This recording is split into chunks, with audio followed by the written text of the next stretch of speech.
There's always a better way to do what you're doing right now. So be grateful. Now they're just like, oh my gosh, there's so much more to do, right? And I was like, no, programmatic is where my heart is. Amen.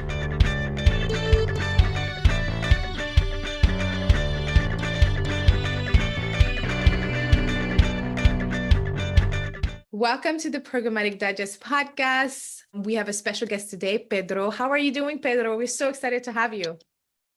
I'm doing great. Thanks for having me.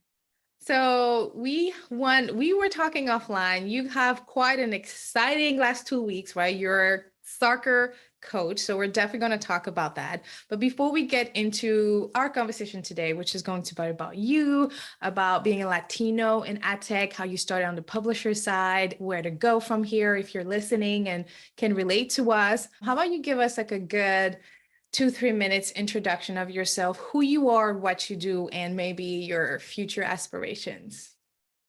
Yeah, name is Pedro Sanchez, born and raised in Grand Rapids, Michigan. Yeah, been here my whole life. I don't think, even though the snow is cold and falls hard in Yeah. the winter, I don't think I'm going anywhere. Oh, Um, that's cool.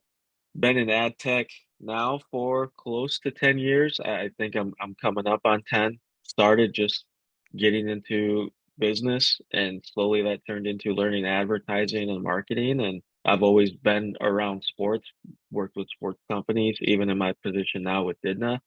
We still work enough with sports companies and sports publishers that the sports itch is it's still getting satisfied. But yeah, outside of that, aspirations. That's a great question. I don't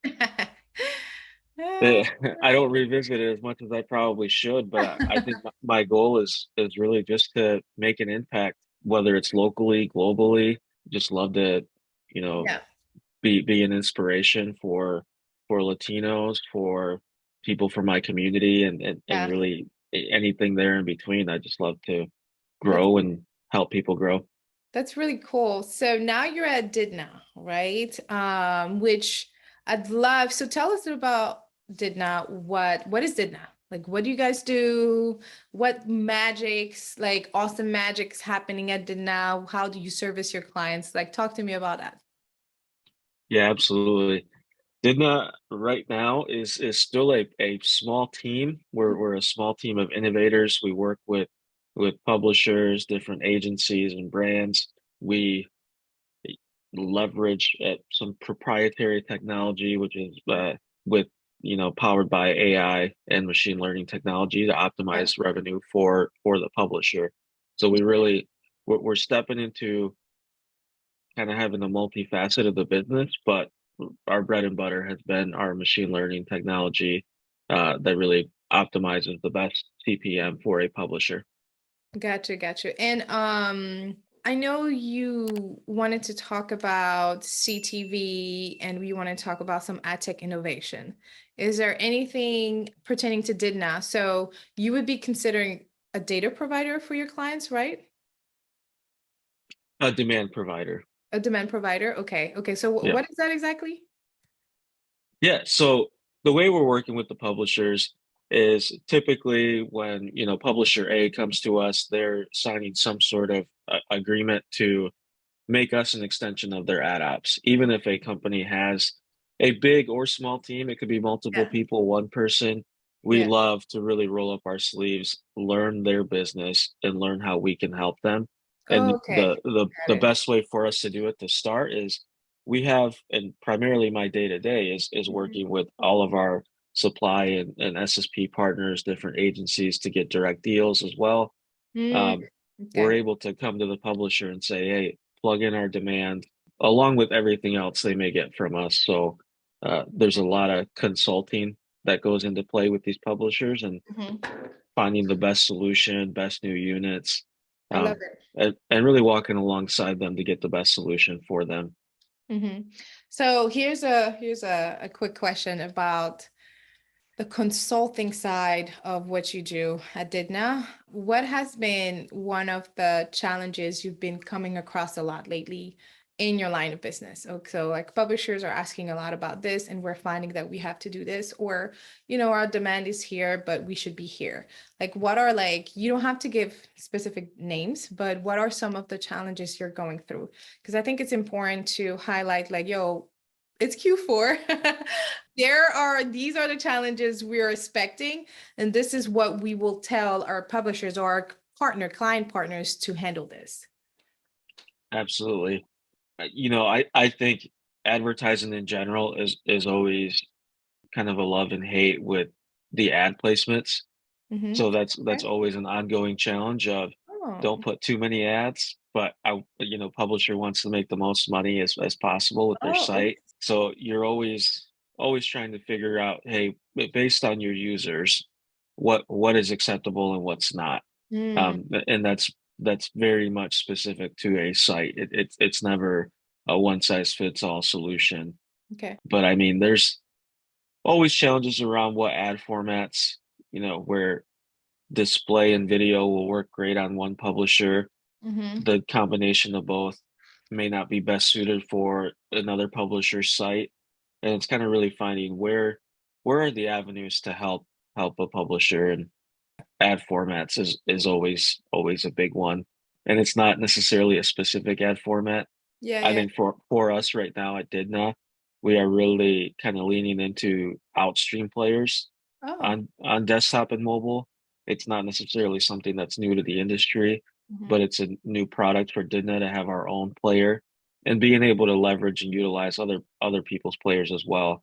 But bringing that to our publisher base, seeing where there's opportunity where it won't disrupt the user's use of the site is always something we're conscious of. So that's really a challenge on the mobile and desktop web side of things. And then of course you and I have mentioned CTV Mm-hmm, mm-hmm. being that next big one that I think going into Q4, World Cup's coming up, and then beyond. I think CTV is a challenge that everyone is still trying to figure out, but there's a lot of dollars going that way. Yeah, I mean, yeah, streaming is big right now.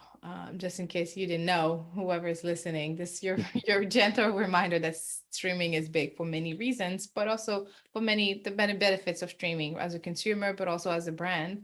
But I love what you said about, sometimes it's about just consulting the client. Yes, you really want to maximize and monetize, but maybe having all of those ads in one is not recommended. So that's one of the things that I love, that we're able to be consultant during that time. Like, yeah, we do the work, but we're here also to give advice to our client. I think that's like one of those underrated things. Like, tap into your partners. So if you're listening to this, even if you're not working with Did Not yet, I think it's really important to ask your partners, your DSPs, your supply partners, that this is what we're trying to do. What do you think? Because they are talking to many other people that are probably going through the same thing as you, and they can give you the best advice. I think that's really important. Yeah, I completely agree. I've always been both professionally and personal life, like, hey, Yeah. learn from people. It's not Yes. necessarily don't look to steal things. We can all, as a coach, maybe I'll steal a warm up drill or something, but um, it's always, partner up. Bring people in where you're weak and learn and adapt. I think that's such a valuable trait to have, Hmm. and to be able to just partner up with people. I love my position as the partnerships director. I did that because Yeah. we do just that. You talk to people, hey, what do you have? What are you doing? How can that help our publishers? Hmm. And then work with our team internally to then bring that out to our network.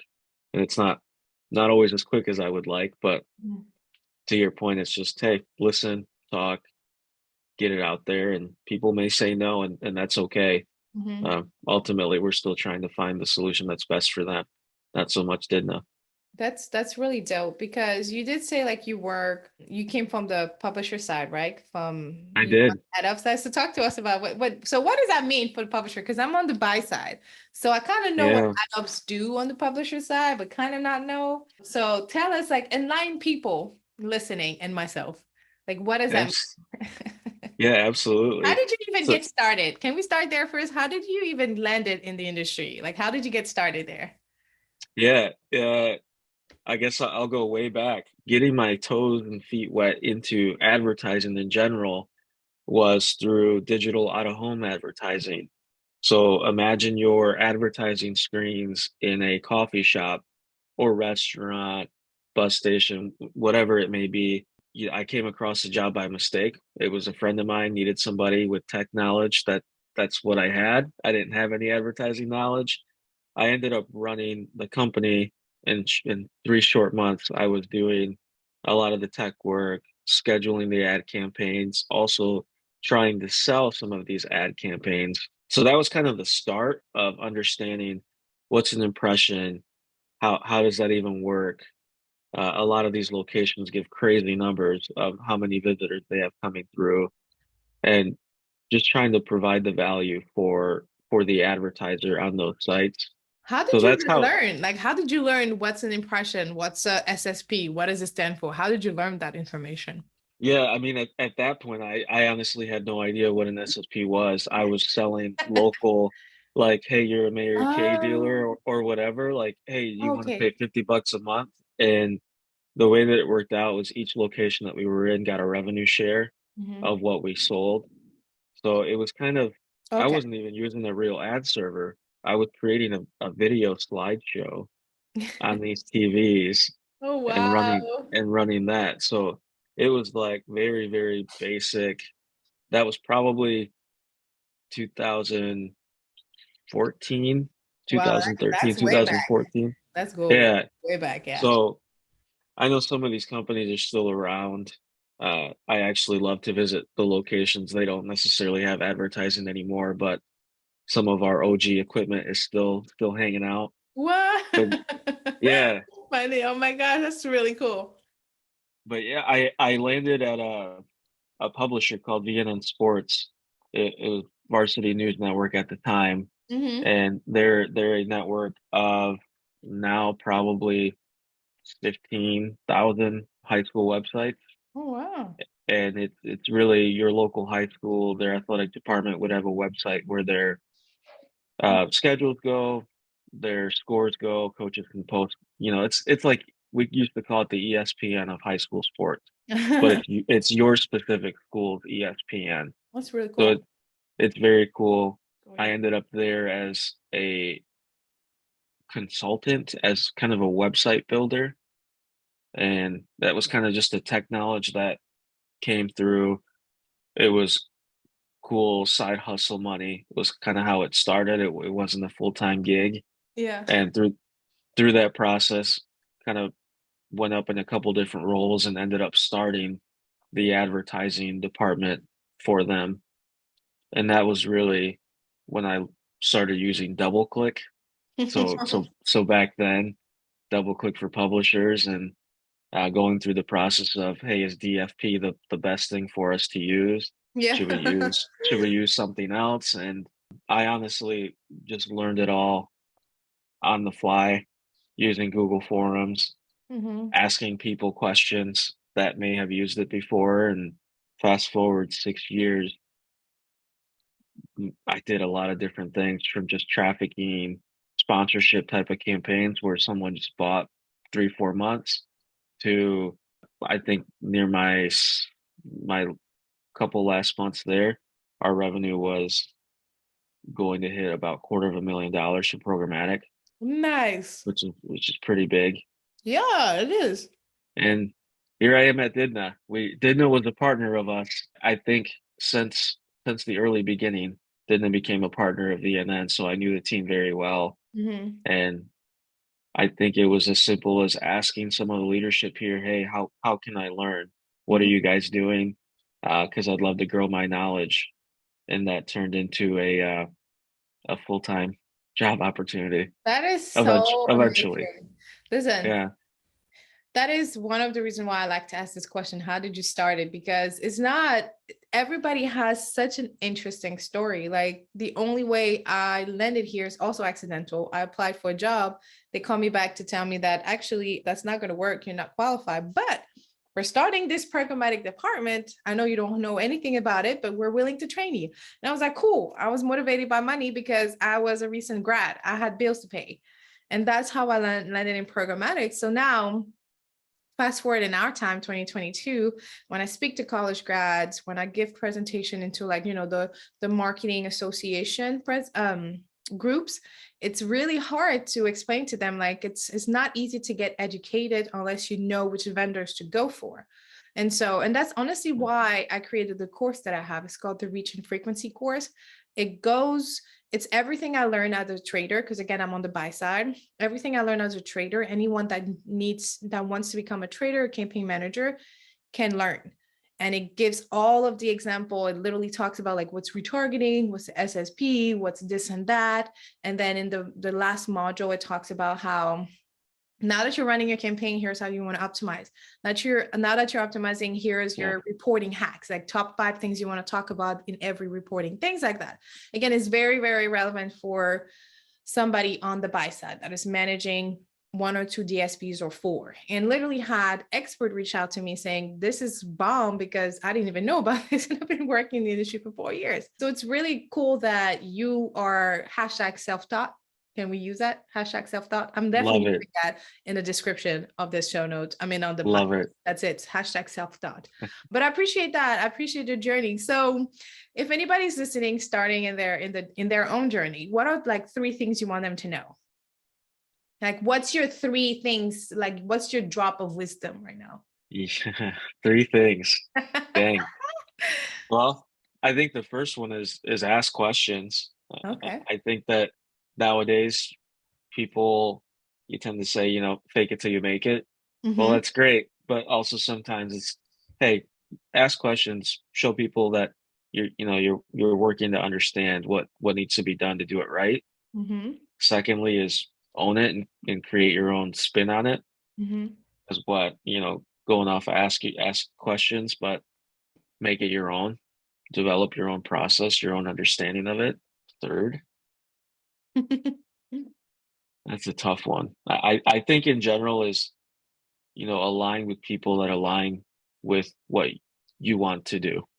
Mm-hmm. Your own personal mission. Align with people that, if you care about sustainability, align with people that care about sustainability. That's so good. It That's so it good. makes it so much more valuable to you to be Mhm. around people that care about similar values and missions as you do.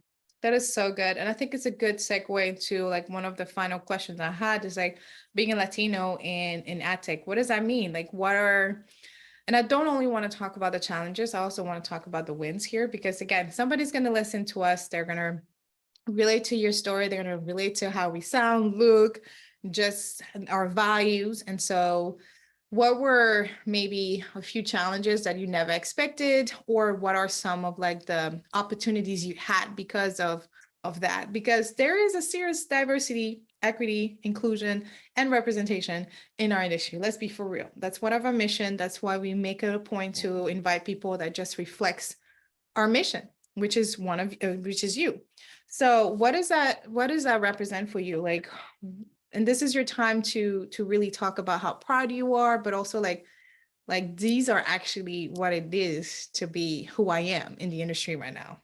Yeah, it's something that, I more or less am thinking about it more and more Mhm. nowadays as my younger siblings are kind of coming into high school age and, Yeah. and considering what they want to do in their future. And these questions are coming up just naturally. But I consider myself very lucky to be a child of an immigrant who Mhm. moved to the United States to Mhm. have a better living for their kids. I'm very thankful of that. I was able to get a high school education, Mhm. go to college, be the first one to graduate college from my family, and That's be fascinating. able to have a good career now, and something that as a coach in my own community that I went to, I think it speaks volume to be able to say, hey, the path that your parents took, being more field workers and you know, different type of more immigrant work you would assume Mhm. doesn't have to be their path. That's so But yeah, I think yeah, it's a bit of tech industry, but I definitely just look at it kind of more of a holistic approach that hey, there's opportunities there. College is tangible. Yes, it's not the most affordable thing nowadays, but it's an opportunity that you can have, not just go right into the workforce. Not that that's a bad deal, Mhm. but the opportunities are there. And ad industry wise, I've been thankful to be bilingual Mhm. and be able to bridge the gaps in different Yeah. communities and even just in it's not even international, but Yeah. domestically in the US. I can recall back in my ad ops role with VNN having to translate all the time for advertisers and Yeah. staff in Texas, Florida, California, and now with diDNA we are in multiple countries. So while the Spanish in Mexico doesn't translate as good to Spain or obviously Brazil's Portuguese, but you can bridge Spanish a little bit Mhm. with publishers and Central and Latin America. But it's been such an incredible blessing to be able to have conversations and And explain what you just do. Yeah, that's super. absolutely That's really cool. I mean, my first language is French, but it's not as easy to explain. not at My all. native language, but I'm always like, oh Lord, how do you do this? Let me translate it. Okay, because now I think, speak, and brainstorm in English first. So it's definitely a blessing to be bilingual in the industry. And we want to invite more bilingual people for that matter to Absolutely. bridge the global like the global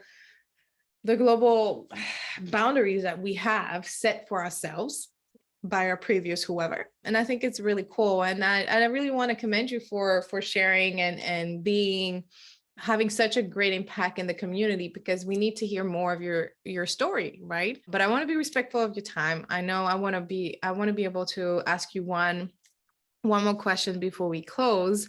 And that's probably the most important question. But how would you describe what you do to a 5-year-old? Whoa. Okay. Wait, how old are your soccer team players? They're in high school, Oh, so they're way anywhere older. from Anyway, they're almost adults. No, 13, yeah, that's not a good to, example. How would you to explain it to my 5 year niece? olds. To my I niece. love that question. That's fantastic. I would think that most 5 year olds nowadays are getting exposed to some sort of video pre-roll content For sure. somewhere. Okay. So I think that's the easiest one to be like, hey, when you're trying to watch your Paw Patrol video or your Mario video, Yeah. um, that advertisement that comes up, what I do at diDNA is connect the different people that need to connect to make that video show up. Oh, that is really dope. That's a good way to explain it. Thank you so much for that. I love to ask that question because people really think about it. And that one is a really good explanation. I've heard the typical, well, programmatic advertising is like eBay. I'm like, there's no eBay nowadays. I'm kidding. eBay is still around. But thank you so much for dropping by. If anybody had any question, how would they reach out to you? The easiest way is my email, pedro.sanchez@didna.io. Perfect. Perfect. Well, thank you so much for dropping by. Pedro's email and information will be all in the show notes under this video or in the podcast description. As always, thank you for coming around, and I'll see you next week. Thank you.